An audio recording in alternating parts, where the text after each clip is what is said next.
Hello दोस्तों, कैसे हैं आप लोग। एक बार वापस से आपका स्वागत है मेरे चैनल में। पिछले वीडियो के अंदर आपने देखा था अशोक के जो स्तंभ लेख थे उनके बारे में हम बात कर रहे थे। तो उसके आगे हम बात कर रहे हैं पार्ट 2, अर्थात मौर्य काल की बात कर रहे हैं हम। तो उसके पार्ट 2 के बारे में बात करेंगे। तो जो अशोक के आगे हम देखेंगे अशोक के गुहा लेख। तो अशोक की गुहा लेख में हम किन किन के बारे में पढ़ेंगे। कर्ण चौपड़ गुफा, सुदामा गुफा, विश्व झोपड़ी गुफा। अशोक ने क्या तीनों गुफाएं थी ना, इन गुफाओं का निर्माण किस लिए कराया था। तो जो हमारे आजीवक साधु थे, कौन, जो हमारे आजीवक साधु थे, तो इन साधुओं के लिए करवाया था ताकि वो वहाँ बैठकर आराम कर सके और अपनी साधना कर सके। इसलिए क्या इन गुफाओं का निर्माण करवाया था। अशोक ने जो उपयुक्त सभी गुफाओं पर क्या किए थे, लेख लिखवाए थे, जिसे क्या कहते हैं, गुहा लेख कहते हैं। जितनी भी गुफाएं थी इन गुफाओं पर क्या किया था, लेख लिखवाया था, जिन्हें क्या कहते हैं, गुहा लेख कहते हैं। अब अशोक ने तो बहुत सारी बातें लिखवाई है, अशोक की बातें लिखवाई हैं, तो उनमें भाषा की बात करते हैं, कौन सी भाषा के अंदर वो लेख लिखे गए थे। तो अशोक की जो अभिलेख है वो प्राकृत भाषा में लिखे गए हैं। प्राकृत भाषा कौन सी भाषा है, प्राकृत भाषा वहाँ की जो लोकल भाषा होती थी ना, उसे प्राकृत भाषा कहते थे। या फिर आपकी जो प्रादेशिक भाषा है, स्थानीय भाषा है, प्रादेशिक भाषा है, वही हमारी कौन सी थी, प्राकृत भाषा। फिर अशोक के अभिलेखों की लिपियों की बात करते हैं। अशोक का अभिलेख कौन सी लिपि में लिखे गए थे, अशोक के अभिलेख लिपि की बात करते हैं। तो अशोक के अभिलेखों की लिपियां कौन कौन सी है। अशोक के अभिलेख 4 लिपियों में लिखे गए। अशोक के अभिलेख क्या है, 4 लिपियों में लिखे गए। कौन कौन सी, ब्राह्मी लिपि, खरोष्टी लिपि, अरामेइक लिपि, ग्रीक लिपि या फिर यूनानी लिपि। तो हम बात करें तो 4 लिपियों के अंदर ब्राह्मी लिपि, खरोष्टी लिपि, आरामाइक लिपि और ग्रीक लिपि, जिसको हम क्या कहते हैं, यूनानी लिपि भी कहते हैं। तो अशोक के सबसे ज़्यादा अभिलेख किस भाषा में लिखे गए, तो हमारी जो कौन सी लिपि में लिखे गए हैं, ब्राह्मी लिपि में सबसे ज़्यादा अभिलेख लिखे गए हैं। अब अभिलेखों की बात करें तो अशोक के जो अभिलेख है इनकी खोज किसके द्वारा की थी। तो अशोक के जो अभिलेख है उनकी खोज 1750 में जब हमारे टेफेंथलर थे साहब, तो उन्होंने अशोक के अभिलेखों की खोज की थी। तो 1750 में जो टेफेंथलर साहब थे, इन्होंने क्या किया, अशोक के अभिलेखों की खोज की थी। अब बात करें अशोक के अभिलेखों को पढ़ा किसने, तो 1837 में जेम्स प्रिंसेप ने अशोक के अभिलेखों को पढ़ा था। अर्थात अशोक के अभिलेखों को सबसे पहले किसने पढ़ा था, जेम्स प्रिंसेप ने। तो हम ये याद रख सकते हैं, जेम्स प्रिंसेप का नाम हमारे परीक्षा के लिए मोस्ट इंपोर्टेंट हो सकता है, जो 1837 के अंदर। तो 1837 में जेम्स प्रिंसेप ने अशोक के अभिलेखों को पढ़ा था। फिर एक अभिलेख की बात करते हैं, वो कौन सा, कंधार अभिलेख। किस अभिलेख की बात कर रहे हैं, कंधार अभिलेख के बारे में बात करते हैं। और कंधार अभिलेख की बात करें तो इसे शरकुना अभिलेख कहते हैं, या शरकुना अभिलेख भी कह सकते हैं कंधार अभिलेख को। तो शरकुना अभिलेख या कंधार अभिलेख, इसकी बात करें तो इसे शरकुना अभिलेख कहा जाता है। अब ये अभिलेख क्या 2 भाषाओं में लिखा गया है। किन में लिखा गया, 2 भाषाओं के अंदर लिखा गया है ये अभिलेख। इस अभिलेख में क्या, ग्रीक और अरामिक, ये अभिलेख क्या, ग्रीक और अरामिक 2 लिपियों के अंदर लिखा गया है। और हमारे D.R. भंडारकर साहब हैं, उन्होंने अशोक के अभिलेखों के आधार पर अशोक का इतिहास लिखा है। अर्थात अशोक के बारे में इन्होंने किस आधार पर जाना है, अशोक के जो अभिलेख थे इनको पढ़ के और इनके आधार पर अशोक का इतिहास इन्होंने लिखे है। किसने, D.R. भंडारकर साहब ने, जो इतिहासकार थे।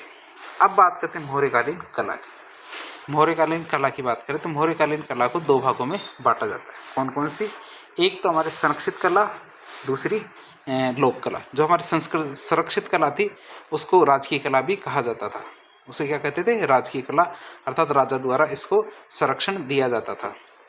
फिर बात करें संरक्षित कला और राजकीय कला, दोनों के बारे में हम एक एक करके बात करते हैं। मौर्यकालीन जो कला है उसमें जो संरक्षित कला है, राजकीय कला, उसको 4 भागों में बांटा गया है। अर्थात 4 भागों में बांटकर इसको पढ़ते हैं। जो संरक्षित कला या राजकीय कला थी, इसमें सबसे पहले हम पढ़ेंगे महल, फिर पढ़ेंगे स्तूप, स्तंभ, गुफा और चैत्य। तो संरक्षित कला को 4 भागों में बांटा गया है, महल, स्तूप, स्तंभ और गुफा, जिसको चैत्य भी कह सकते हैं। तो एक एक करके इनके बारे में हम जानने का प्रयास करते हैं। सबसे पहले हम बात करते हैं महलों की। महलों की बात करें तो बुलंदी बाग है, वहाँ से लकड़ी के महलों के साक्ष्य मिलते हैं। जो बुलंदी बाग है वहाँ पे ऐसा लगता है मौर्य काल में लकड़ी के महल बनाए गए थे, लेकिन समय के साथ वह जीर्ण शीर्ण हो गई, क्योंकि लकड़ी ज़्यादा समय तक टिक नहीं सकती, लेकिन उनके अवशेष ज़रूर टिक सकते हैं। तो बुलंदी बाग क्या है, बिहार में पाटलिपुत्र पटना है ना, वहाँ पे एक जगह है, वहाँ पे क्या है, जो लकड़ी के महलों के अवशेष मिले हैं। कुम्भरहार में भी क्या, राजप्रसाद महल के सबूत मिले हैं। और कुम्भरहार कहाँ, वो भी बिहार के पटना में एक जगह है कुम्भरहार, वहाँ पे भी जो महल के अवशेष मिले हैं अर्थात राजप्रसाद के अवशेष या साक्ष्य मिले। राजप्रसाद, जो राजा का महल होता है उसे राजप्रसाद कहते हैं। जो हमारे यूनानी इतिहासकार थे मेगास्थनीज और स्ट्रेबो, ये क्या कहते थे कि जो पाटलिपुत्र के महल है और नगर नियोजन, उसकी क्या है, उन्होंने प्रशंसा की थी कि ऐसे महल या तो दानव बना सकते हैं या फिर देवता बना सकते हैं, इंसानों के बस की नहीं है। तो इस प्रकार कहते थे, किसके लिए, पाटलिपुत्र के महलों के लिए। यूनानी इतिहासकार एरियन ने तो पाटलिपुत्र के महलों को सूसा और एकवेतना के महलों से भी ज़्यादा सुंदर बताया था। अर्थात जो सूसा और एकवेतना थे ना, जो इनके महल थे, तो पाटलिपुत्र के महलों को तो कहा था कि इससे भी सुंदर है पाटलिपुत्र के महल, सुसार एकवेतना के जो महल। फिर बात करें चीनी यात्री जो फाइयान आए थे, इनके अनुसार बात करें तो पाटलिपुत्र के जो महल है, ऐसे महलों का निर्माण या तो देवता बना सकता है या फिर दानव कर सकता है, इंसानों की बस की बात नहीं है। तो इस तरह वहाँ जो मौर्य काल के अंदर जो महल बने थे, उनकी इस तरह से प्रशंसा की गई थी। अब हम बात करेंगे किनकी, मौर्य काल के अंदर बने स्तूपों की। स्तूपों की हम बात करें तो बौद्ध साहित्य की बात करें तो बौद्ध साहित्य के अनुसार अशोक ने 84,000 स्तूपों का निर्माण करवाया था। बौद्ध साहित्य के अनुसार क्या, अशोक ने 84,000 स्तूपों का निर्माण करवाया था। अशोक के स्तूप क्या है, कौन कौन से खास, एक तो हमारा धर्मराजी का स्तूप जो सारनाथ उत्तर प्रदेश में, एक धर्मराजी का स्तूप ही हमारे तक्षशिला में, और तीसरा हमारा सांची का स्तूप है जो भोपाल मध्य प्रदेश में सांची का स्तूप है। सबसे पहले आता है हमारा धर्मराजी का स्तूप जो कहाँ, उत्तर प्रदेश में पड़ता है। धर्मराजी का स्तूप जो हमारे क्या, सारनाथ उत्तर प्रदेश में पड़ता है। इसके बारे में बात करें तो भारत के उत्तर प्रदेश में वाराणसी जिला है, उसके अंदर जो सारनाथ नाम की जगह है वहाँ पे धर्मराजी का स्तूप है। तो इसके बारे में बात करें, ये हमारा धर्मराजी का स्तूप के अवशेष है, जो मैं आपको जूम करके दिखा देता हूँ। ये धर्मराजी का स्तूप है। तो यहाँ पे ऐसा लगता है कि जैसे इस तरह का स्तूप था पिरामिडाकार, लेकिन ये समय के साथ जीर्ण शीर्ण हो गया और इसके जो अवशेष है वो केवल इस पट्टी तक ही सीमित है। ये धर्मराजी का स्तूप है, ये हमारे उत्तर प्रदेश में वाराणसी के अंदर। तो आप देख सकते हैं इसकी सुंदरता। यहाँ पे ऐसा लगता है यहाँ पे तोरण था, इस तरह का तोरण थे, तो उसके केवल अवशेष बचे। तो हम आगे बात करते, धर्मराजी का स्तूप को देख लिया हमने जो उत्तर प्रदेश में थे। दूसरा धर्मराजी का स्तूप की बात करें, ये तक्षशिला में, कहाँ पे, ये तक्षशिला में है जो उत्तर प्रदेश में। धर्मराजी का स्तूप भारत के उत्तर प्रदेश राज्य के तक्षशिला में स्थित है।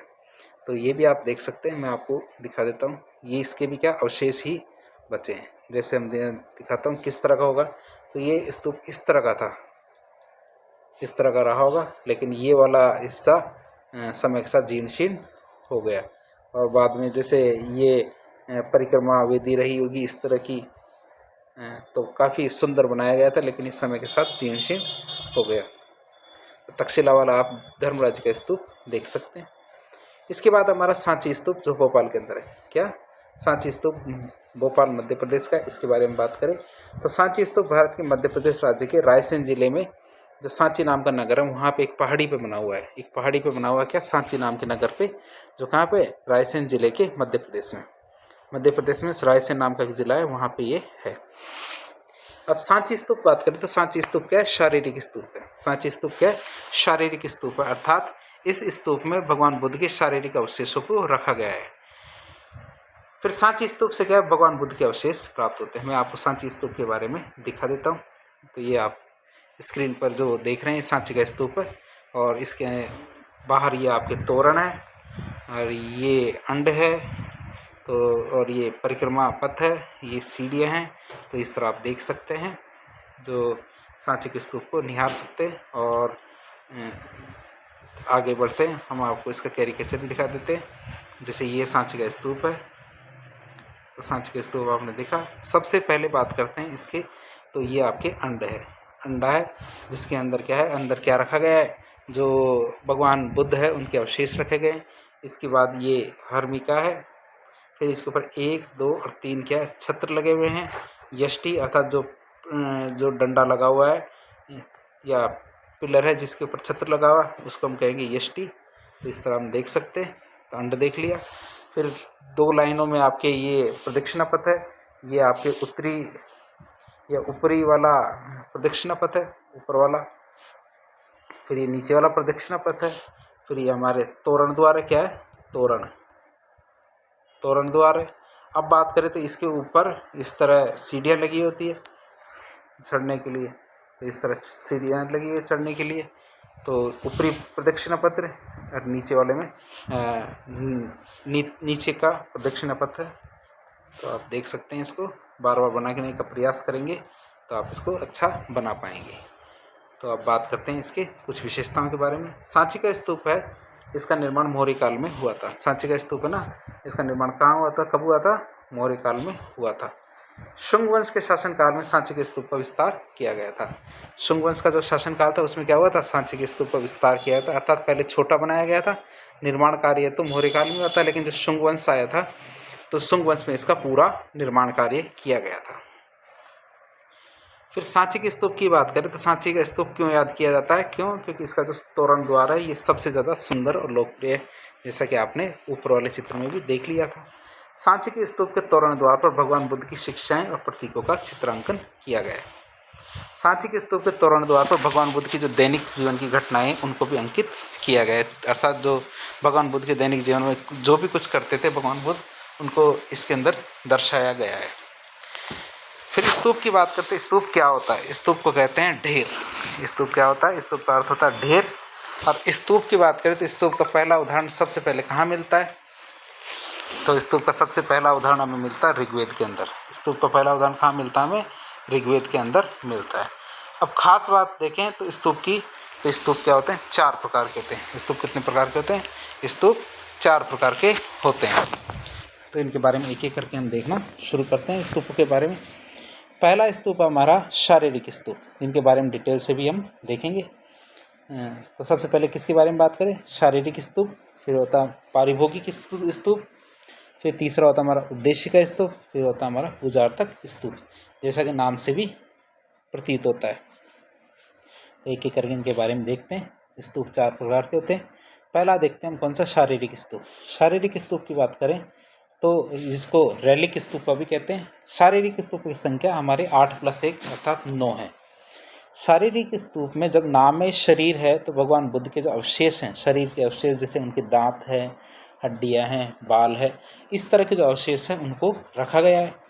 जिन स्तूपों को भगवान गौतम बुद्ध के अवशेषों पर बनाया गया है उन स्तूपों को क्या बोलते हैं, शारीरिक स्तूप कहा जाता है, अर्थात जिनका निर्माण कहाँ किया गया है, भगवान बुद्ध के अवशेषों पर किया गया है। अब बात करते हैं पारिभोगिक स्तूप की। दूसरा स्तूप कौन सा, पारिभोगिक स्तूप। तो पारिभोगिक स्तूप की बात करें तो भगवान गौतम बुद्ध से संबंधित जितनी भी वस्तुएं हैं, जैसे गौतम बुद्ध का भिक्षा पात्र है, बुद्ध के कपड़े हैं, इनके ऊपर जो स्तूप बनाए गए हैं उन्हें हम क्या कहते हैं, उन्हें हम कहते हैं पारिभोगिक स्तूप, अर्थात उनके उपभोग की वस्तुओं के ऊपर बनाए गए स्तूप को हम क्या कहेंगे, पारिभोगिक स्तूप। तीसरे स्तूप की बात करें तो तीसरा हमारा स्तूप है उद्देश्य का स्तूप, अर्थात जो उद्देश्य का स्तूपों की बात करें तो भगवान गौतम बुद्ध से संबंधित जितने भी स्थान और जितनी भी घटनाएं हैं उनके से संबंधित यदि कोई स्तूप का निर्माण किया गया है तो उसे हम क्या कहेंगे, उद्देश्य का स्तूप।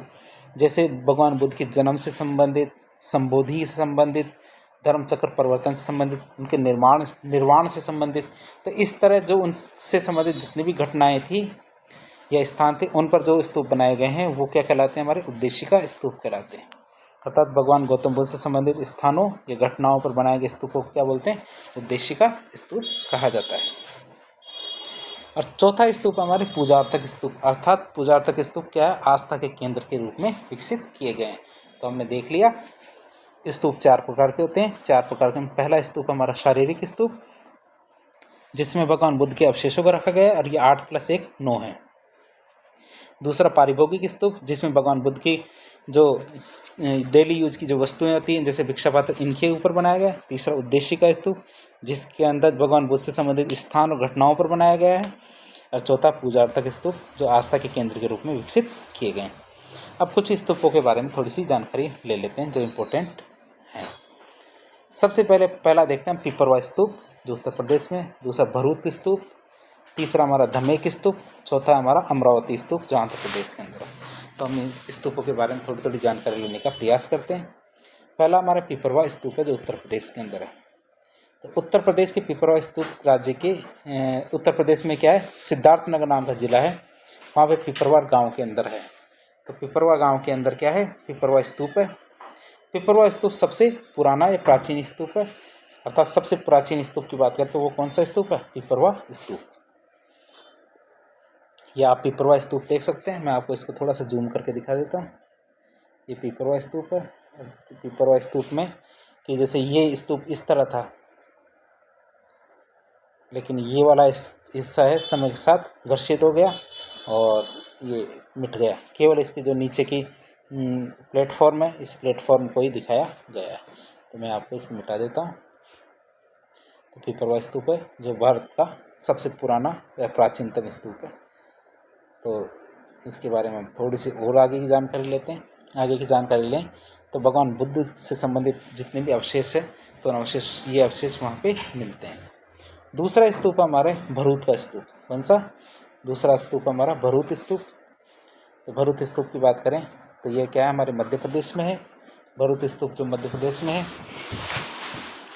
और ये मध्य प्रदेश में क्या है? सतना जिले के जो भरूच गांव है वहाँ पे है। भरूच गांव कहाँ पे? मध्य प्रदेश में, सतना जिले के अंदर, जो कहाँ? मध्य प्रदेश में। तो मैं आपको इसको जूम करके दिखा देता हूँ। सतना जो मध्य प्रदेश में, तो भरूच स्तूप के बारे में, तो इससे सुंदर आपको कभी भी देखने को नहीं मिलेगा। इसके अंदर आपको ये अशोक की प्रतिमा भी दिख रही है, साथ ही साथ ये भरूच नाम की एक पहाड़ी है, इस पहाड़ी पर है। पास में जाते हैं तो ये अंदाज़ा लगाया जाता है ये इस तरह का रहा होगा, इस तरह का रहा होगा। लेकिन आज क्या बचे हैं? केवल इसके अवशेष बचे हुए हैं। तो ये भरूच स्तूप की बात कर सकते हैं जो कहाँ? मध्य प्रदेश में, सतना नाम की ज़िले में। ठीक है, तो हम इसको जूम आउट कर देते हैं। इसके बारे में जो जितनी जानकारी थी वो आपने ले ली है। तो आगे बात करें तो भरूच स्तूप की, ये दूसरा सबसे पुराना स्तूप है। पहला हमारा स्तूप कौन सा था? पिपरवा स्तूप। पिपरवा स्तूप के बाद कौन सा? भरूच स्तूप। तो भरूच स्तूप क्या है? दूसरा सबसे पुराना स्तूप है और ये दूसरा प्राचीनतम स्तूप है। फिर आता धमेक स्तूप। ये कहाँ है? हमारे वाराणसी के अंदर, उत्तर प्रदेश में वाराणसी नाम की जगह है, तो वहाँ पे धमेक स्तूप है। उत्तर प्रदेश राज्य के वाराणसी जिले में, वाराणसी के पास में जो सारनाथ में है ना, पास में, तो वहाँ पे क्या? धमेक स्तूप है। और ये स्तूप कब बनाया गया था? ये गुप्त काल के अंदर बनाया गया था। ये स्तूप कब बनाया गया था? ये गुप्त काल के अंदर बनाया गया था। अब धमेक स्तूप की बात करें तो धमेक स्तूप ईंटों से निर्मित स्तूप है, अर्थात ये किससे बनाया गया है? ईंटों से बनाया गया है। और इसकी सुंदरता आपको जूम करने पर ही दिखेगी। ये धमेक स्तूप है। तो आपने इसको निहार लिया होगा। तो मैं आपके आगे बढ़ता हूँ, इसको जूम आउट कर देते हैं। जूम आउट करने पर ये थोड़ा और छोटा हो जाएगा, लेकिन फिर भी सुंदरता इसकी अलग ही लगती है। तो धमेक स्तूप की बात करें तो धमेक का स्तूप क्या है? साधारण स्तूप है। धमेक स्तूप क्या? एक मेदी रहित स्तूप, अर्थात इसमें मेदी नहीं है। धमेक स्तूप को क्या बोलते हैं? धर्मचक्र प्रवर्तन स्तूप। धर्मचक्र प्रवर्तन स्तूप जो भगवान बुद्ध से संबंधित एक घटना है, उससे संबंधित कौन सा स्तूप है? ये है धमेक स्तूप। अब अमरावती स्तूप, चौथा स्तूप के बारे में बात करें तो चौथा स्तूप कौन सा? अमरावती स्तूप। अमरावती स्तूप के बारे में बात करें तो ये कहाँ पे? आंध्र प्रदेश में। ये हमारे कहाँ? आंध्र प्रदेश में। अमरावती स्तूप भारत के आंध्र प्रदेश में गुंटूर जिला है, वहाँ पे अमरावती स्तूप है। जैसा कि आप देख सकते हैं ये अमरावती स्तूप है। जैसे हमने कला के बारे में पढ़ेंगे तो कला में जो अमरावती कला थी, तो अमरावती कला में क्या? संगमरमर पत्थर का प्रयोग सबसे ज़्यादा किया जाता था। तो उसी तरह अमरावती स्तूप क्या? मार्बल पत्थर से बना हुआ स्तूप है। जैसे धमेक स्तूप ईंटों से बना हुआ स्तूप था, उसी तरह अमरावती स्तूप क्या है? मार्बल से बना हुआ स्तूप है, जो आप चित्र में देख सकते हैं। क्यों? क्योंकि इस कला को संरक्षित किसके द्वारा दिया गया था? व्यापारियों के द्वारा दिया गया था। तो अमरावती स्तूप क्या? 3री शताब्दी ईसा पूर्व का स्तूप है। अमरावती स्तूप का निर्माण किसने करवाया था? व्यापार संघ या श्रेणियों के जो प्रमुख होते हैं उनके द्वारा अमरावती स्तूप का निर्माण करवाया गया था, अर्थात पैसे की कहीं कोई कमी नहीं थी। इसी वजह से क्या? मार्बल का बना हुआ, संगमरमर के बने हुए स्तूप भी हमें देखने को मिलते हैं। लेकिन कहाँ मिलते हैं? ये अमरावती, आंध्र प्रदेश के अंदर।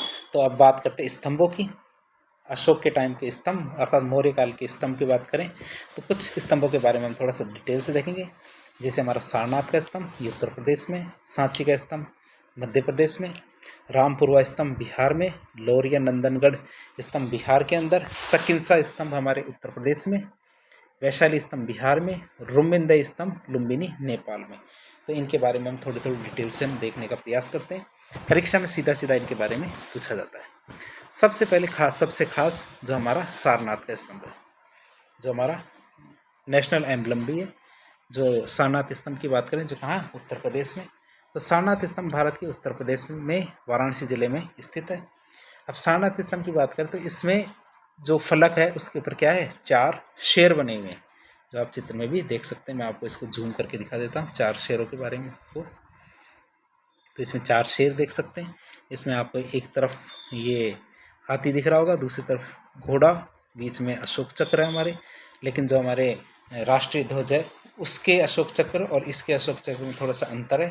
जो हमारा अशोक चक्र है नेशनल एम्बलम का, उसमें 24 तीलियाँ हैं, और जो ये अशोक चक्र है जिसमें 32 तीलियाँ हैं, इसके अंदर 4 सिंह है। तो इसमें एक सिंह पीछे की तरफ बना हुआ है, जो आप यदि दूर से देखेंगे तो एक साथ आपको 3 ही शेर दिखेंगे।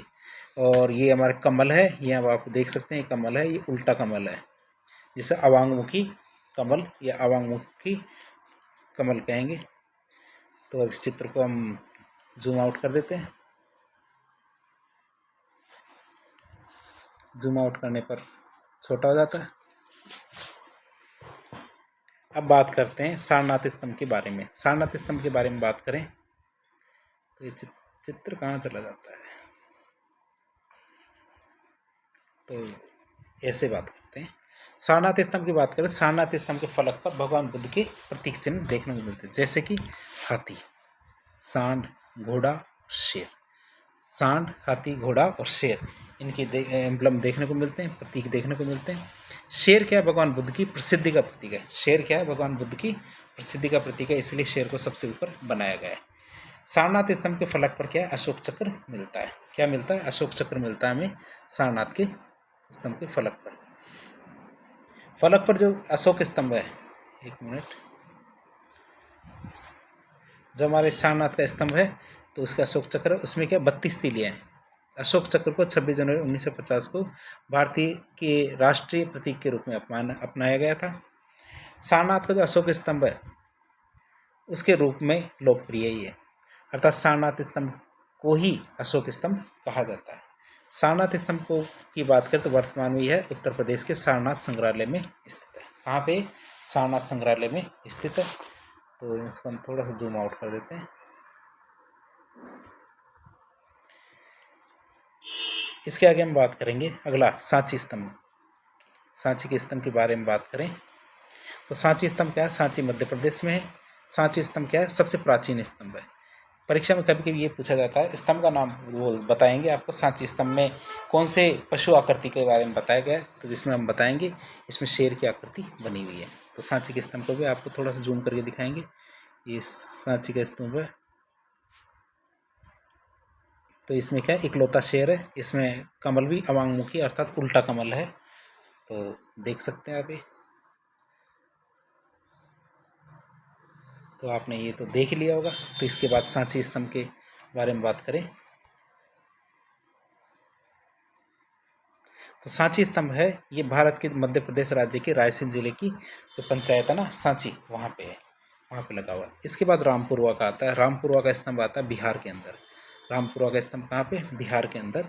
तो बिहार राज्य में रामपुरवा गांव के अंदर, बिहार राज्य में जो रामपुरवा गांव है, ये कहाँ पड़ता है, अपना चंपारण जिला है ना, जहाँ महात्मा गांधी जी ने सत्याग्रह किया था, चंपारण सत्याग्रह, उसका एक गांव है रामपुरवा, वहाँ पे रामपुरवा स्तंभ है। यहाँ पे आप देख सकते हैं एक तो शेर बना हुआ, एक क्या है, बैल है। तो दो पशु की आकृति रामपुरवा के अंदर, एक तो शेर बना हुआ और एक क्या, बैल है। तो आप यह याद रख सकते हैं, परीक्षा में सीधा सीधा पूछा जाता है। तो हम बात करें, रामपुरवा से 2 मोहरेकालीन स्तंभ प्राप्त हुए, जिनमें एक पर तो बैल की आकृति है, दूसरी तरफ में शेर की प्रतिमा है। अब सबसे परीक्षा की दृष्टि से सबसे इम्पोर्टेंट लौरिया नंदनगढ़ का, तो लौरिया नंदनगढ़ का स्तंभ है, ये बिहार के अंदर है। और परीक्षा में, कई परीक्षा में पूछा गया है ये कि लौरिया नंदनगढ़ जो स्तंभ है उसमें किस पशु आकृति या किसकी पशु आकृति बनी हुई है, तो इसके ऊपर क्या एक शेर की प्रतिमा लगी हुई है। कभी कभी हम भूल जाते हैं और रोमिंदई वाला उससे कंफ्यूज कर लेते हैं। तो आप देख सकते हैं यह शेर की आकृति बनी हुई है। इसके बाद बात करें तो लोरिया नंदनगढ़ की, तो ये कहाँ है, ये पश्चिमी चंपारण जिला है ना, वहाँ पे लोरिया नंदनगढ़ नाम का नगर है, वहाँ पे स्थित है ये। फिर सकिंसा स्तंभ है। सकिंसा स्तंभ से भी कई बार कंफ्यूज कर लेते हैं हम।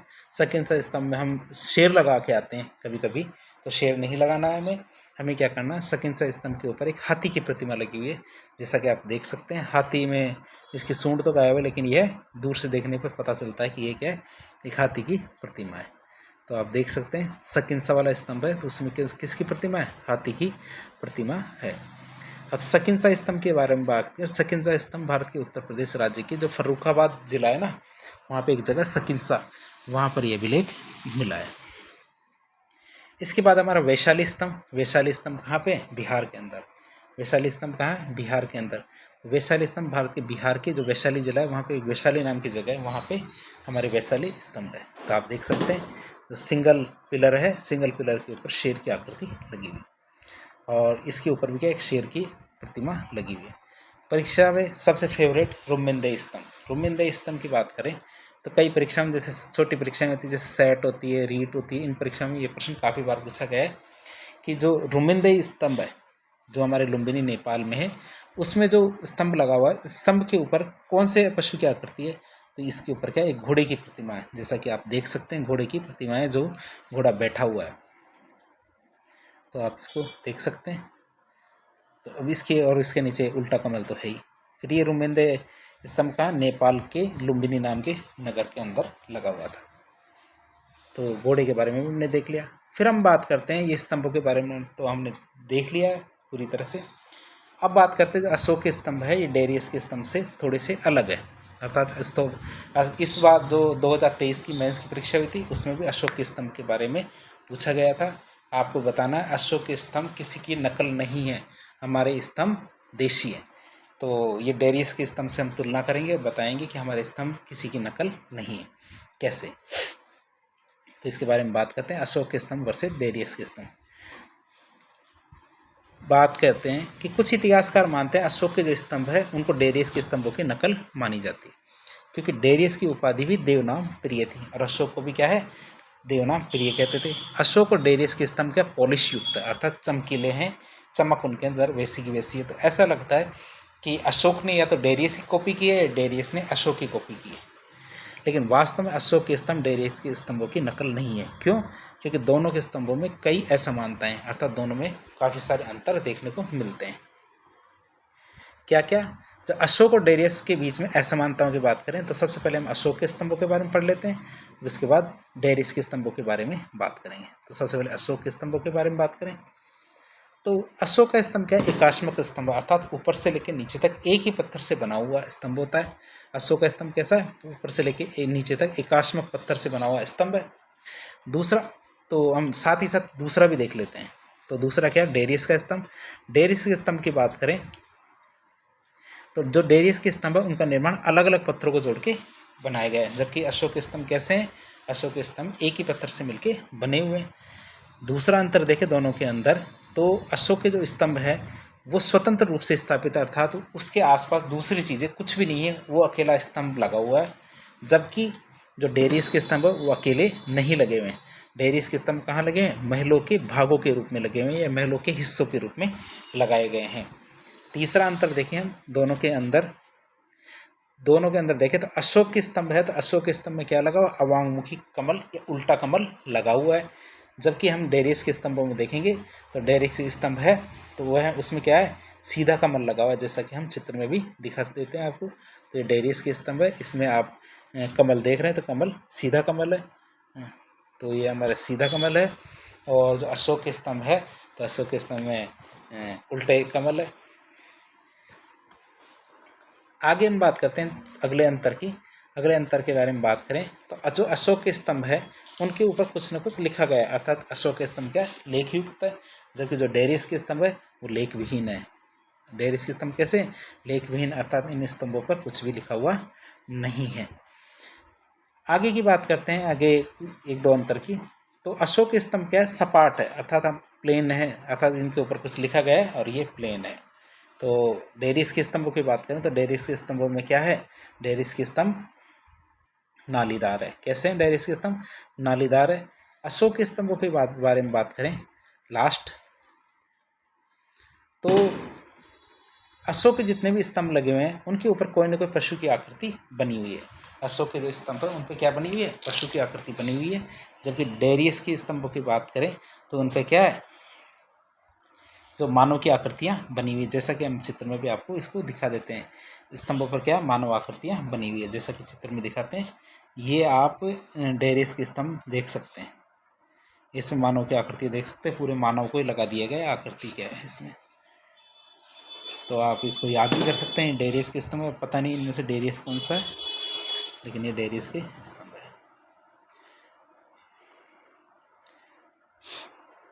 ये छोटा क्यों नहीं होता?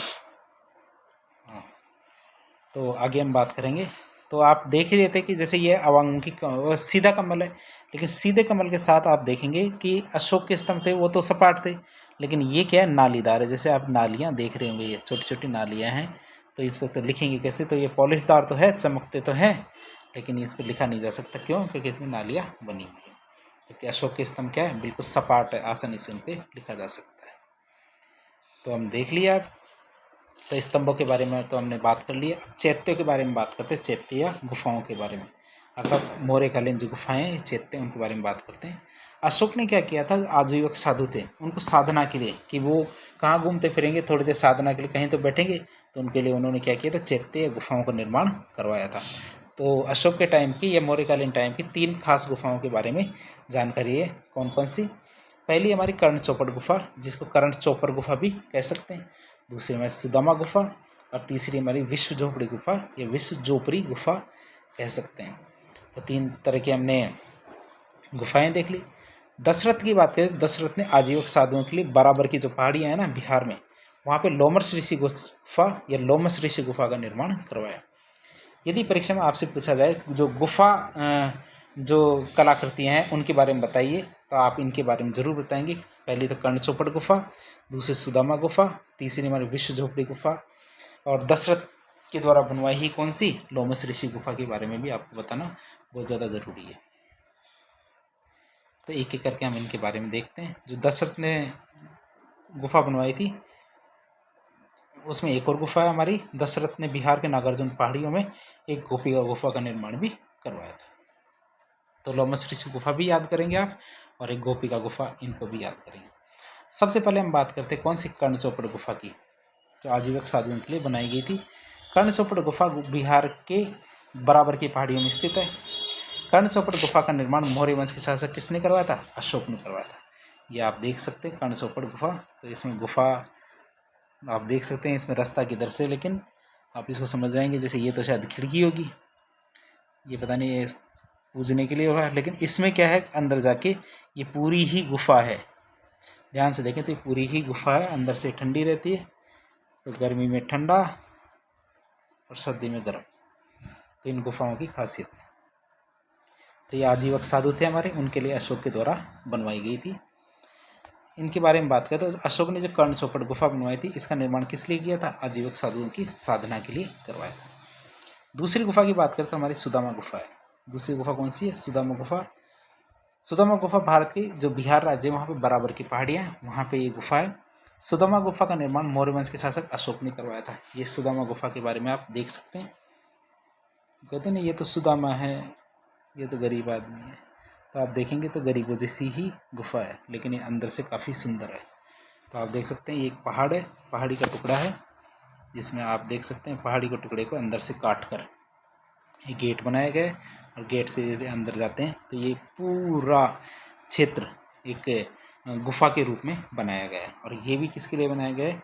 जो हमारे आजीविक साधु हैं उनकी साधना के लिए बनाया गया है। और किसके द्वारा बनाया गया है? ये हमारे अशोक के द्वारा बनाया गया है, जिनको देवनाम प्रिय की उपाधि भी दी गई है। तो अशोक ने सुदामा गुफा का भी निर्माण करवाया। इसके बाद आता है अशोक ने जो सुदामा गुफा का निर्माण क्यों करवाया था? क्योंकि वो जो आजीवक साधु है उनकी साधना के लिए करवाया था। अब बात करते हैं विश्व झोपड़ी गुफा या विश्व झोपड़ी गुफा की। तो ये गुफा कहाँ है? विश्व झोपड़ी गुफा भारत के बिहार में बराबर की पहाड़ियों में, और इसका निर्माण भी अशोक ने करवाया था।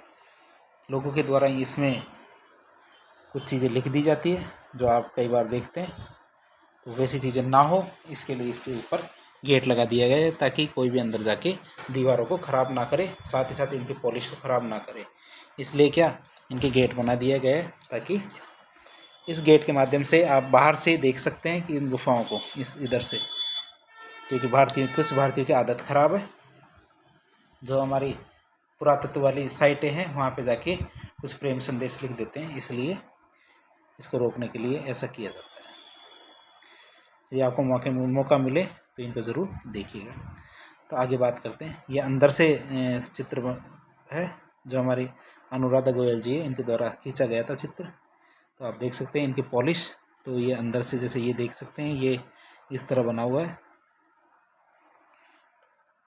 तो इस तरह बना हुआ, और इनकी पॉलिश आज भी वैसी की वैसी जैसी उस समय थी, अशोक ने बनवाई थी। तो ये अंदर से ठंडी रहती है, इनमें एसी की भी ज़रूरत नहीं है, ठंडा ठंडा कूल कूल। तो अशोक की बात करें तो अशोक ने विश्व झोपड़ी गुफा का निर्माण आजीवक साधुओं के लिए कराया था। तो ये तो हमने संरक्षित कला के बारे में बात की। संरक्षित कला अर्थात वो कलाएं जो राजाओं के द्वारा संरक्षित की जाती थी, अर्थात राजाओं के द्वारा जिसके लिए पैसा दिया जाता था। तो अब हम बात करें किसकी, लोक कला, अर्थात जो लोगों के द्वारा की जाती थी। लोक कला की बात करें मौर्यकालीन की, तो मौर्य काल में यक्ष यक्षिणियों की जो मूर्तियाँ थी वो बनना शुरू हो गई थी। किसकी, यक्ष यक्षिणियों की मूर्ति बनना शुरू हो गई थी।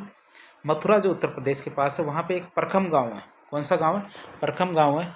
तो परखम गांव से क्या है, यक्ष की मूर्ति मिलती है। परखम गांव से क्या मिलती है, यक्ष की मूर्ति मिलती है। तो हम दिखा देते हैं आपको यक्ष की मूर्ति। ये हमारे डाकी जी सर यक्ष है, ये छोटा मोटा नहीं है यक्ष। इसके लिए जूम इन नहीं करना पड़ेगा, इसको जूम आउट ही करना पड़ेगा। जब जाके आप चित्र को छोटा करेंगे तो एक साथ आप यक्ष को देख सकते हैं।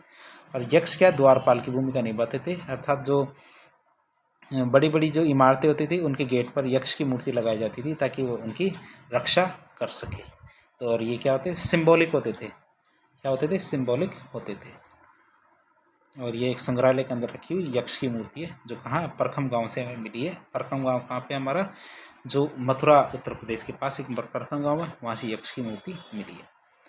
अब परखम गांव से जो यक्ष की मूर्ति मिली है उसको मणिभद्र कहा जाता है, अर्थात उसका नाम क्या था, मणिभद्र। परखम गांव उत्तर प्रदेश में मथुरा के जिले में स्थित है। मथुरा के निकट बड़ौदा और बड़ौदा एक जगह है, वहाँ से यक्ष की मूर्ति मिली है। साथ ही साथ पटना में एक दीदारगंज है। क्या है, दीदारगंज, वहाँ से एक यक्षिणी की मूर्ति मिली है। एक महिला यक्ष की अर्थात यक्षिणी की मूर्ति मिली है। जो दीदारगंज से मिली यक्षिणी की मूर्ति है उसको चमार गृहिणी या चमर गृहिणी या दीदारगंज यक्षी कहा जाता है। ये उसकी सुंदरता के कारण उसको कहा जाता है। इसको क्या कहा जाता है, चमार गृहिणी, चमर गृहिणी या फिर दीदारगंज यक्षी कहा जाता है। जैसा कि आप चित्र में भी आप देख सकते हैं इसकी सुंदरता को। मैं इसको थोड़ा सा जूम इन कर देता हूँ। ठीक है, तो आप यक्षिणी की मूर्ति को देख चुके हैं, तो हम आगे बात करते हैं।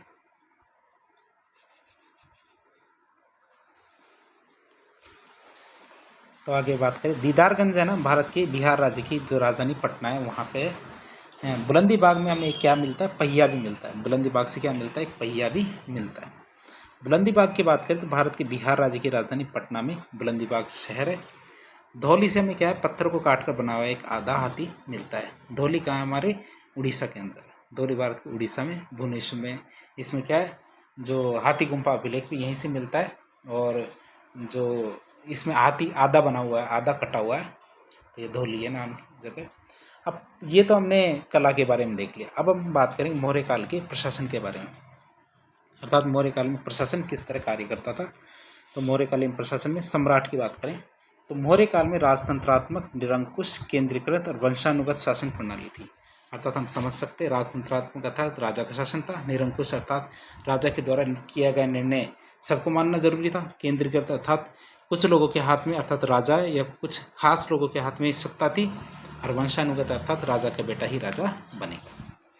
अब मौर्य काल में बात करें तो चाणक्य का सप्तांग सिद्धांत काम करता है, अर्थात राज्य के 7 अंग होते हैं। किसके अनुसार, चाणक्य के अनुसार। कौन कौन से, ये हमारे एक राजा, राज्य क्षेत्र, अमात्य, किला, दुर्ग, सेना, कोष और मित्र। अर्थात राज्य के 7 अंग कौन कौन से, राजा, राज्य क्षेत्र अर्थात उसका एक राज्य क्षेत्र, एक राजा होना चाहिए, एक राज्य क्षेत्र होना चाहिए उसका, अमात्य मतलब एक प्रधानमंत्री होना चाहिए, साथ ही साथ उसके बाद किला होना चाहिए, खुद की सेना हो, पैसा हो, कोष हो, और उसके कुछ दोस्त होने चाहिए अर्थात मित्र होने चाहिए। अब मित्र के पास उपयुक्त सारी 6 चीज़ें होनी चाहिए। जो मित्र होते हैं उनके पास 6 चीज़ें होनी चाहिए। मौर्य काल में शासक राजत्व के जो दैवीय सिद्धांत है उसमें विश्वास रखते थे। जो राजत्व के दैवीय सिद्धांत है उसके बारे में विश्वास रखते थे, इसलिए मौर्य काल में शासकों को देवनाम प्रिय की उपाधि दी गई है। शासकों को किस नाम की उपाधि दी गई है? देवनाम प्रिय की उपाधि दी गई है। मौर्य काल की बात करें तो राजा की सहायता के लिए कितने मंत्री होते थे? 18 मंत्री हुआ करते थे। मौर्य काल में राजा की सहायता के लिए 18 मंत्री होते थे। मौर्य काल में राजा की सहायता के लिए जो मंत्री होते थे उन्हें क्या कहते थे? उन्हें तीर्थ कहा जाता था। मौर्य काल में राजा की सहायता के लिए जो मंत्री होते थे उन्हें तीर्थ कहा जाता था। एक शब्द आता है, कभी कभी परीक्षा में पूछा जाता है, जो उपधा परीक्षण किसे कहते हैं? तो मौर्य काल से संबंधित ये शब्द था, उपधा परीक्षण।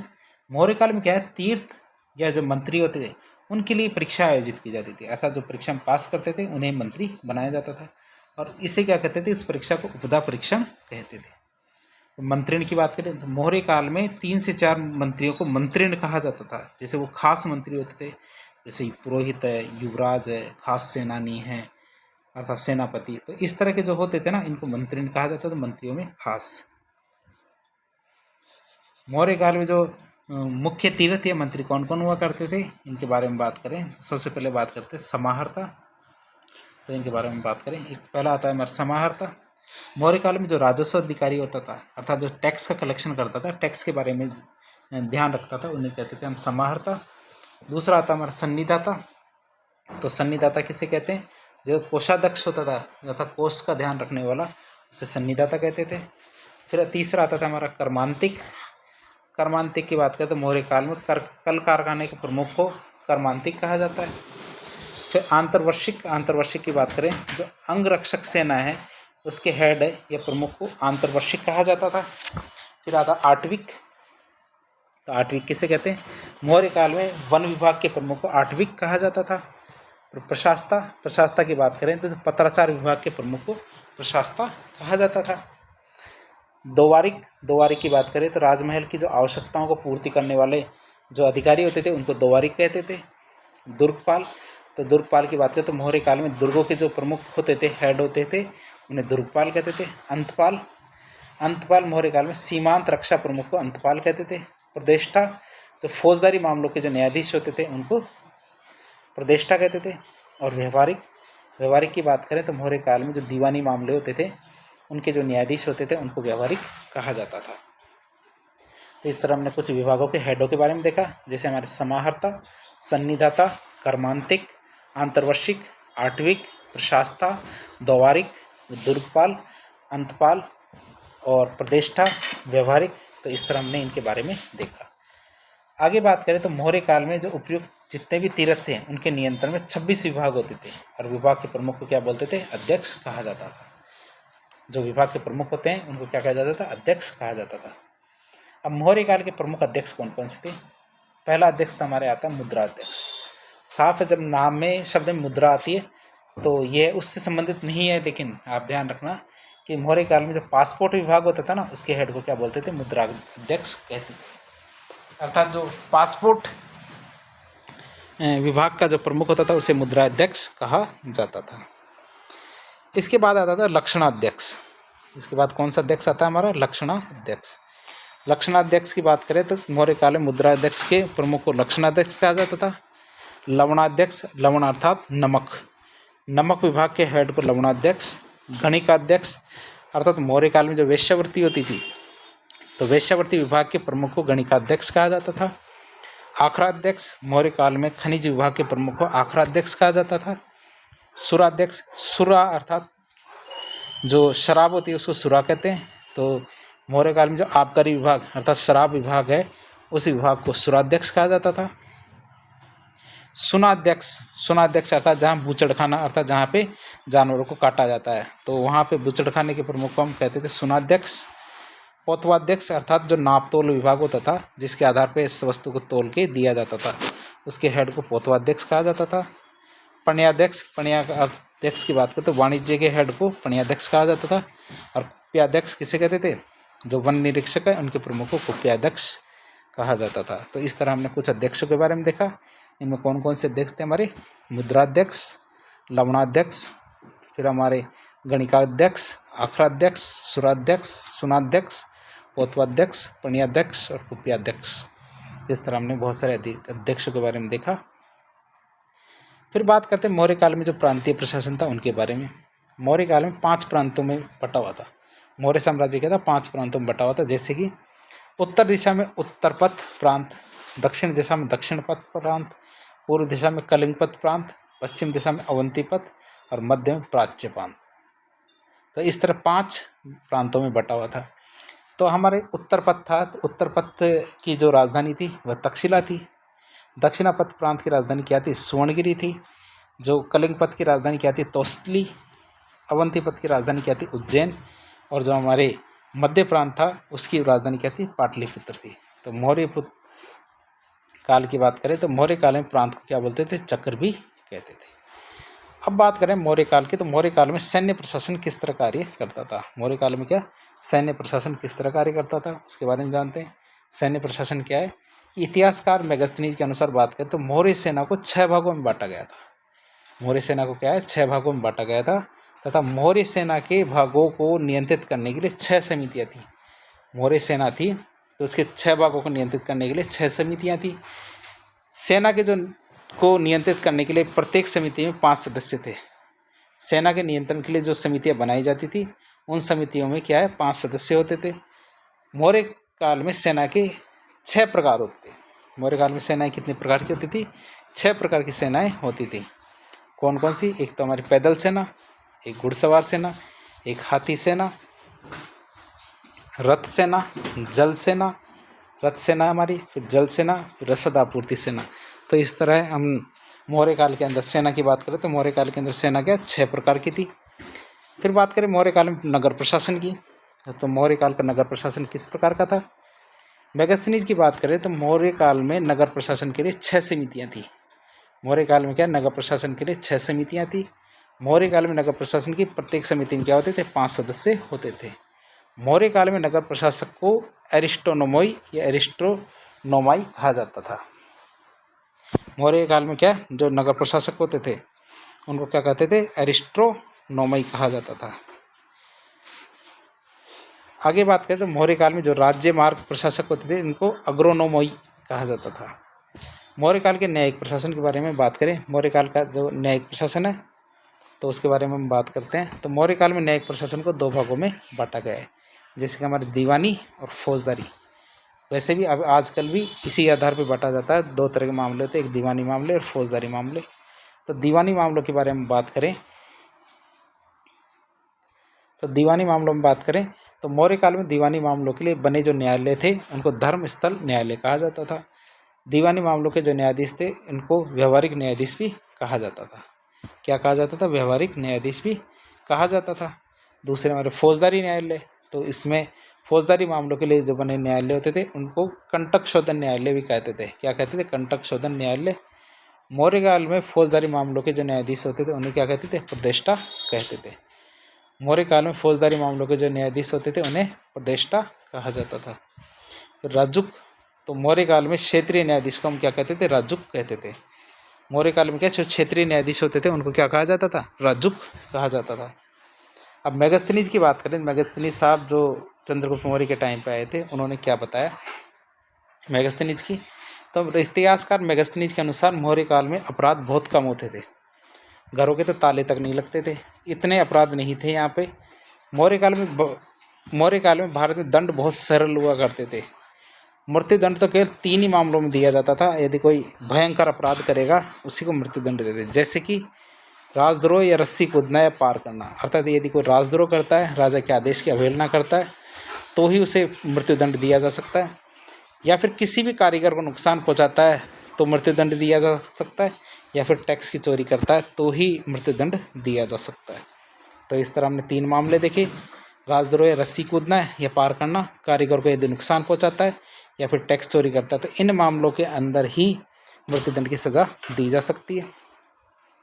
मौर्य काल के अंदर जो गुप्तचर व्यवस्था थी इसके बारे में बात करें तो मौर्य काल में गुप्तचर विभाग के प्रमुख को महामात्य सर्प कहा जाता था। क्या कहते थे? महामात्य सर्प कहा जाता था। मौर्य काल में गुप्तचर को गूढ़ पुरुष भी कहा जाता था। क्या कहते थे? गूढ़ पुरुष अर्थात इंटेलिजेंट आदमी। मौर्य काल में गुप्तचर या गूढ़ पुरुष को दो भागों में विभाजित था। जैसे एक तो हमारी संस्था, दूसरा संचार। संचार और संस्था। संस्था की बात करें तो मौर्य काल में एक जगह रहकर गुप्तचरी करने वाली संस्था का भाग होता था। अर्थात जो मौर्य काल में एक जगह रहकर जो गुप्तचरी करते थे ना, वह संस्था का भाग होता था। और संचार की बात करें तो मौर्य काल में घूम घूम कर जासूसी करने वाले को क्या बोलते थे? वो संचार का भाग कहलाता था। वो क्या कहलाता? संचार का भाग कहलाता था।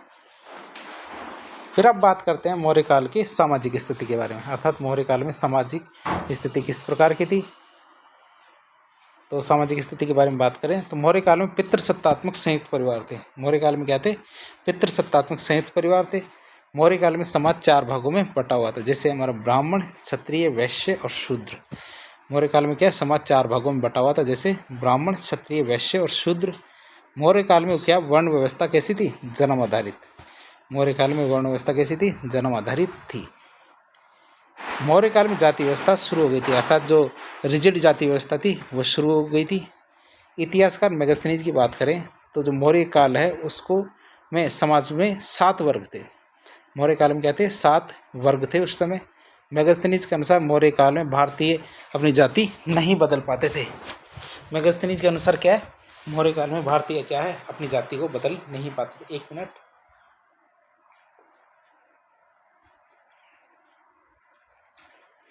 तो मेगास्थनीज के आगे देखते हैं। मेगास्थनीज साहब और क्या कहते थे कि मेगास्थनीज के अनुसार मौर्य काल में जो वर्ण संकर जातियों को नगरों के बाहर रहना पड़ता था। अर्थात यदि अलग अलग वर्ण में शादी की जाती है और उनसे यदि संतान उत्पत्ति होती थी तो उनको नगर के बाहर रहना पड़ता था। मौर्य काल में कौन कौन सी वर्ण संकर जातियाँ थी? जैसे अम्बविष्ट जाति, निषाद जाति, पार्श्व जाति, स्वापक जाति, उग्र जाति। तो इस तरह की जातियाँ क्या है? हमारी वर्ण संकर जातियाँ थी। अलग अलग वर्ण के अंदर जो शादियाँ करते थे। अब मौर्य काल की बात करें तो मौर्य काल में महिलाओं की स्थिति कैसी थी? संतोषजनक। ना तो स्थिति ज़्यादा खराब थी ना ज़्यादा अच्छी थी। तो मौर्य काल में महिलाओं की स्थिति संतोषजनक थी। अब अर्थशास्त्र थी ना चाणक्य की, उसमें कुलीन महिलाओं को अनिष्कासिनी कहा जाता था। क्या कहते थे? कुलीन जो बड़ी महिलाएं थी अर्थात जो अमीर घरों की जो महिलाएं थी उनको क्या कहते थे? अनिष्कासिनी। अब बात करते हैं ग्रीक इतिहासकार के अनुसार मौर्य काल में जो ग्रीक इतिहासकार है उनके अनुसार मौर्य काल में बिना दहेज शादी नहीं करते थे। अर्थात दहेज लेकर ही शादी करते थे। मौर्य काल में वेश्यावृत्ति राज्य के नियंत्रण में होती थी। अर्थात राजा के नियंत्रण में, अर्थात उन पर टैक्स भी लगता था और वे खुलेआम नहीं होती थी। मौर्य काल में वेश्याओं को गणिका कहा जाता था। जो वेश्याएं होती थी उनको क्या कहा जाता था? गणिका कहा जाता था।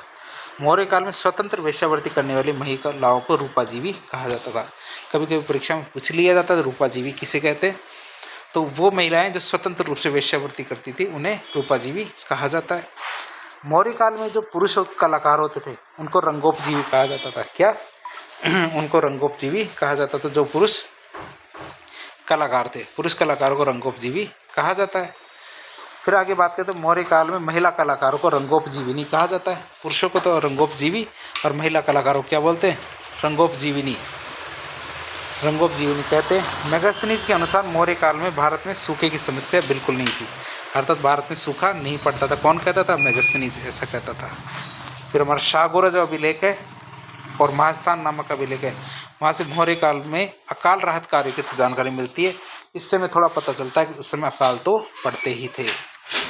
बस जिस समय मेगास्थनीज साहब भारत में रुके थे तो वहाँ पे अकाल नहीं पड़ेंगे। और वो वैसे भी गंगा के जो अपवाद क्षेत्र थे उन क्षेत्र में रुके थे तो वहाँ तो वैसे भी पानी की कोई कमी नहीं थी, इसलिए उनको कुछ पता ही नहीं चला। मेगास्थनीज के अनुसार बात करें तो मौर्य काल में भारत में दास प्रथा का प्रचलन नहीं था, लेकिन ऐसा नहीं है। मेगास्थनीज की बात करें तो मेगास्थनीज के अनुसार मौर्य काल में भारत में दास प्रथा का प्रचलन ही नहीं था। जबकि चाणक्य के अर्थशास्त्र उसमें 9 प्रकार के दासों का उल्लेख मिलता है। तो दोनों चीज़ें एक अपवाद स्वरूप हो गई है कि मेगास्थनीज तो कहता था कि भारत में दास ही नहीं है, जबकि चाणक्य साहब क्या कहते थे? भारत में 9 प्रकार के दास हैं।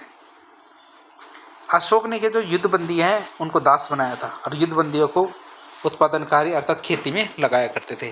जो भी युद्ध होते थे, युद्ध में जो युद्धबंदी होते थे, जैसे कलिंग में 1.5 लाख युद्धबंदी अर्थात दास बने थे, और उन दासों का क्या करते थे, खेती के अंदर लगाया जाता था। मेगास्थनीज क्या कहते थे, भगवान शिव को क्या कहा जाता था यहाँ पे, डायोनियस, और भगवान श्री कृष्ण को हेराक्लीज कहा जाता था। भगवान श्री कृष्ण को तो क्या कहते थे, हेराक्लीज, और भगवान शिव है उसको डायोनिसस कहते थे। मेगास्थनीज की बात करें तो मेगास्थनीज के अनुसार मौर्य काल में भारतीय लोग देवताओं की मूर्तियां बनाते थे, लेकिन उन्हें लिखना नहीं आता था। भारतीय क्या करते, देवताओं की मूर्तियां तो बनाते थे लेकिन भारतीयों को लिखना नहीं आता था। मौर्य काल में तलाक होता था, तलाक को क्या बोलते थे, मोक्ष कहते थे, अर्थात तलाक मिलते ही सबको मोक्ष मिल जाता था, अर्थात उस समय इसको मोक्ष की संज्ञा दी गई थी, अर्थात लेकिन वर्तमान में इसे भी मोक्ष ही माना जाएगा। मौर्य काल की बात करें तो विधवा विवाह का प्रचलन था, लेकिन विधवा विवाह का प्रचलन बहुत कम होता था, इतना भी खुलेआम नहीं था, लेकिन होता था। मौर्य काल में जो विधवाएं पुनः विवाह नहीं करती थी, उन विधवा महिलाओं को छंदवासिनी कहा जाता था। क्या कहा जाता था, छंदवासिनी कहा जाता था। जो महिलाएं विधवाएं थी और उस दूसरा विवाह नहीं करती थी, उन्हें क्या कहते थे, छंदवासिनी। अब मौर्य काल की आर्थिक स्थिति के बारे में बात करते हैं। मौर्य काल की आर्थिक स्थिति के बारे में बात करें तो मौर्य काल की आर्थिक स्थिति कैसी थी, अर्थव्यवस्था कैसी थी, कृषि पर आधारित। मौर्य काल में उपजाऊ भूमि को अदेव मात्रक भूमि कहा जाता था। क्या कहते थे, अदेव मात्रक भूमि कहते थे किसको, उपजाऊ भूमि, अर्थात जिस भूमि पर बिना सिंचाई साधनों की अच्छी फसल पैदा होती थी, अर्थात ऐसी भूमि जिस पर बिना सिंचाई के अच्छी फसल पैदा होती थी, उसे अदेव मात्रक भूमि कहा जाता था। सीता भूमि मौर्य काल की राजकीय भूमि थी। सीता भूमि थी वो क्या थी, मौर्य काल में राजकीय सरकारी भूमि को सीता भूमि कहते थे। अब मौर्य काल में सीता भूमि की बात करें तो वहाँ आधा भू राजस्व वसूला जाता था, क्योंकि वो राजा के अंडर होती थी। राजा के अंडर होने की वजह से उस पर लगभग 50% टैक्स लिया जाता था। अब बात करें मौर्य काल में भू राजस्व को क्या कहते थे, भू राजस्व को भाग कहा जाता था। मौर्य काल में भू राजस्व को क्या कहते थे, भाग कहा जाता था, और मौर्य काल में 1/6 भाग भू राजस्व लिया जाता था। यूनानी जो इतिहासकार है उनके अनुसार मौर्य काल में भू राजस्व कितना था, 1/4, लेकिन जो सीता भूमि थी अर्थात जो राजकीय भूमि थी उससे आधा या 50% भू राजस्व लिया जाता था। मौर्य काल में सिंचाई की बात करें तो सिंचाई व्यवस्था को क्या बोलते थे, सेतुबंध कहा जाता था। मौर्य काल में सिंचाई व्यवस्था को सेतुबंध कहा जाता था। मौर्य काल में सिंचाई कर को उदक भाग या उदेव भाग कहा जाता था। क्या कहते थे, उदेव भाग या उदक भाग कहा जाता था। यूनानी इतिहासकार है इनके अनुसार मौर्य काल में सिंचाई कर उदक भाग 1/5 से 1/3 तक था, अर्थात सिंचाई कर। मौर्य काल में बेगार प्रथा को विष्टि कहते थे। मौर्य काल में जो बेगार प्रथा होती थी अर्थात जिसके बदले पैसा नहीं दिया जाता था, ऐसी प्रथा को क्या कहते थे, विष्टि। बेगार प्रथा में बिना किसी मूल्य मजबूरी नहीं है, मजदूरी के श्रम करवाया जाता था, जिसे हम क्या कहते थे, बेगार प्रथा कहते थे। मौर्य काल में, एक मिनट, ये द बड़ा हो गया लेकिन कोई बात नहीं, द सुंदर भी बना है। मौर्य काल की बात करें तो मौर्य काल में उद्योग धंधे विकसित अवस्था में थे। मौर्य काल में मुख्य उद्योग राज्य के नियंत्रण में रहते थे। मुख्य उद्योग क्या थे, राज्य के नियंत्रण में रहते थे। जैसे कि मुख्य उद्योग कौन कौन से थे, आज भी सबसे महत्वपूर्ण उद्योग शराब उद्योग को माना जाता है, जिसे आबकारी उद्योग कहते थे। राजस्थान सरकार कभी भी आबकारी उद्योग को जीएसटी के अंदर नहीं लाना चाहती है। क्यों, क्योंकि राजस्थान सरकार को जितना भी जीएसटी आबकारी विभाग से राजस्व प्राप्त होता है वह बहुत बड़ा होता है। तो उस समय भी यही था, शराब उद्योग, नमक उद्योग, खनिज उद्योग, वन उद्योग। तो इस प्रकार के जो उद्योग थे राजस्व के सबसे बड़े साधन माने जाते थे और ये राज्य के नियंत्रण में रहते थे। मौर्य काल में उद्योग श्रेणी व्यवस्था में विभाजित थे, अर्थात उद्योगों को श्रेणियों में बांटा गया था। मौर्य काल की बात करते हैं, मौर्य काल में घरेलू और विदेशी दोनों प्रकार के व्यापार होता था। दोनों प्रकार का व्यापार होता था, अर्थात विदेशी भी होता था और देशी भी या घरेलू भी होता था। मौर्य काल में जो घरेलू वस्तु होती थी उन पर 4% टैक्स लगता था, जबकि विदेशी वस्तुओं पर 10% टैक्स लगता था। घरेलू पर तो 4% और जो विदेशी होती थी उन पर 10% टैक्स लगता था। मौर्य काल आते आते मुद्रा प्रणाली आरंभ हो गई थी, अर्थात वस्तु के बदले मुद्रा और मुद्रा के बदले वस्तु। सोने के जो सिक्के हैं वो मौर्य काल में क्या कहलाते थे, सुवर्ण कहलाते थे। जो सोने के सिक्के थे उनको मौर्य काल में क्या कहते थे, स्वर्ण कहा जाता था। चांदी के सिक्के को मौर्य काल में काशार्पण, ये काशार्षण नहीं काशार्पण कहा जाता था, या फिर धरण या पण भी कहा जाता था। चांदी के सिक्के थे उनको काशार्पण, धरण या पण कहा जाता था। अब ऐसा है तो सोना चांदी होगा तो तांबा भी ले लेते हैं। तो तांबे के सिक्के की बात करें तो तांबा के सिक्के को क्या कहेंगे, तांबे के सिक्के को भाषक या काकनी कहा जाता था। क्या कहते थे, भाषक या काकनी कहते थे किसको, तांबे के सिक्के को। अब मौर्य काल की बात करें तो सबसे छोटा सिक्का कौन सा होता था, तांबे का सिक्का होता था, जो क्या होता था, काकनी होता था। सबसे छोटा सिक्का कौन सा, काकनी। मौर्य काल के सिक्के कैसे होते थे, आहत या पंचमार्क, अर्थात ये प्रेस करके दबा के उनके अंदर कुछ न कुछ आकृति बना दी जाती थी, जिससे पता चले मौर्य काल के सिक्के। तो पंचमार्क सिक्के होते थे। जैसे हमारे जयपुर के सिक्के कौन से होते हैं, झाड़साई सिक्के। तो इसी तरह मौर्य काल के सिक्के कौन से, पंचमार्क सिक्के। सिक्कों की गुणवत्ता की बात करें तो निरीक्षण की, सिक्कों की जो गुणवत्ता का निरीक्षण करने वाले अधिकारी होते थे उनको क्या कहते थे, रूपक कहते थे। उन्हें क्या कहते थे, रूपक। इसीलिए इसको शायद अब रुपया कहते हैं, भारत के पैसे को। मौर्य काल में क्या किसी को भी 13.5% कर देकर मुद्रा जारी करने का अधिकार मिल जाता था। यदि मुद्रा जारी करने के लिए वह 13% टैक्स देगा तो वह भी मुद्रा जारी कर सकता था। अर्थात मौर्य काल में कोई भी व्यक्ति 13.5% टैक्स देकर मुद्रा जारी कर सकता था। मौर्य काल की बात करें तो सामान्य सी ब्याज दर कितनी थी, सामान्य ब्याज दर 15% हुआ करती थी उस समय। उस समय की सामान्य ब्याज दर कितनी थी, 15% हुआ करती थी। मौर्य काल में ताम्रलिपि बंदरगाह प्रमुख बंदरगाह था। कौन सा, ताम्रलिप्ति जो बंदरगाह था वो सबसे इम्पोर्टेंट बंदरगाह माना जाता था। प्रतिष्ठान मौर्य काल में सबसे प्रमुख शहर होते थे। कौन सा, प्रतिष्ठान क्या था, मौर्य काल में सबसे इम्पोर्टेंट शहर था।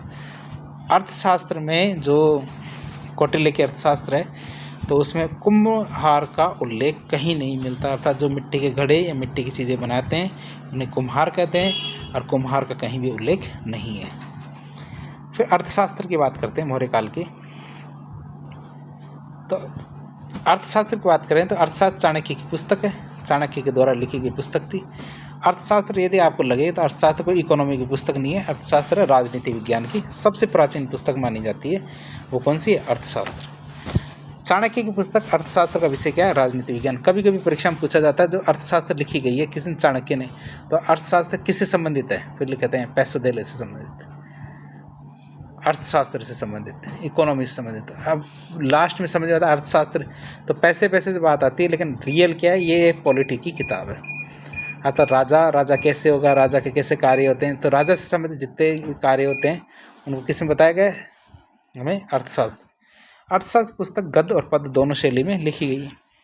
अर्थशास्त्र पुस्तक को प्रश्न उत्तर शैली में लिखा गया है, अर्थात प्रश्न फिर उसका उत्तर, फिर प्रश्न फिर उसका उत्तर। तो अर्थशास्त्र पुस्तक में चंद्रगुप्त मौर्य, बिंदुसार की जानकारी भी हमें मिलती है। अर्थशास्त्र पुस्तक को 15 भागों में विभाजित किया गया है। फिर बात करते हैं इंडिका की। तो इंडिका के बारे में बात करते हैं। इंडिका एक पुस्तक है जो यूनानी इतिहासकार मेगास्थनीज की किताब है। फिर इंडिका की बात करें तो इंडिका नामक पुस्तक एरियन के द्वारा भी लिखी गई है, अर्थात एरियन ने भी इंडिका लिखी है और मेगास्थनीज ने भी इंडिका लिखी है। फिर ज्योग्राफी की बात करें तो ज्योग्राफी नामक पुस्तक किसके द्वारा लिखी गई है, टॉलमी के द्वारा। टॉलमी ने कौन सी किताब लिखी है, ज्योग्राफी। फिर नेचुरल हिस्ट्री या नेचुरल हिस्टोरिका, इस किताब को किसने लिखा है, इसकी किताब को लिखा है प्लिनी ने। प्लिनी ने क्या किया, इस किताब को लिखा है नेचुरल हिस्ट्री या नेचुरल हिस्टोरिका। और लास्ट किताब है हमारी Periplus of the Erythraean of sea, अर्थात इस किताब में क्या मौर्य काल में जितने बंदरगाह हैं या व्यापार की चीज़ें हैं उनके बारे में जानकारी मिलती है। तो इस तरह आज के लेक्चर में हमने क्या देखा, मौर्य काल के बारे में सभी चीज़ों के बारे में देख लिया है। इसमें हमने उनके अभिलेख भी देख लिए हैं, उनके जो गुहा लेख थे उनकी देख लिए, उनकी आर्थिक, सामाजिक, राजनीतिक सभी स्थितियों के बारे में देख लिया। तो इस प्रकार के इन्फॉर्मेटिव वीडियोस देखने के लिए हमारे चैनल से जुड़े। वीडियो यदि पसंद आया तो वीडियो को लाइक करें, चैनल को सब्सक्राइब करें। यदि आपकी कोई किसी प्रकार का कोई सुझाव है तो कमेंट बॉक्स में बताएं और अपने दोस्तों के साथ इसको शेयर करें। धन्यवाद।